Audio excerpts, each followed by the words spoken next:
Hi guys, Tuesday morning పాలకూర egg curry 5 మినిట్స్లో ఎలా చేయాలో చూపిస్తాను. సో ముందుగా కడాయి పెట్టుకుని 2 టేబుల్ స్పూన్ ఆయిల్ వేసుకోండి. జీరా, 2 ఎండుమిర్చి, కరివేపాకు, సన్నగా తరిగి పెట్టుకున్న అల్లం వేసుకోండి.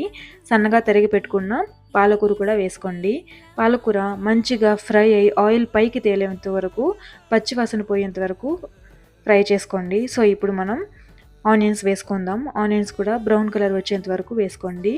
సో పసుపు, కారం, ధనియాల పొడి, గరం మసాలా, కారం ఎంత సరిపోతుందో అంత మీరు వేసుకోండి.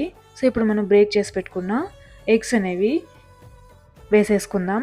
సో మంచిగా 2 సెకండ్స్ అలానే ఉంచి తర్వాత అయితే మనం బాగా కలుపుకుందాం. సో ఇప్పుడైతే మనకు పాలకూర ఎగ్ కర్రీ రెడీ. ఎంతో టేస్టీగా చాలా బాగుంటుందండి. సో ఇప్పుడు మనం పుల్కాలు అయితే రెడీ చేసుకుందాం.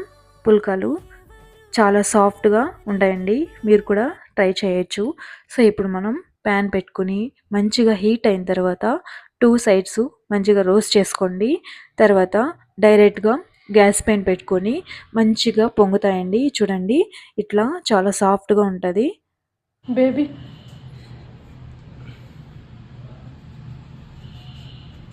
ఏంటి special? Phulka phulka with palak egg curry. బాగుంది.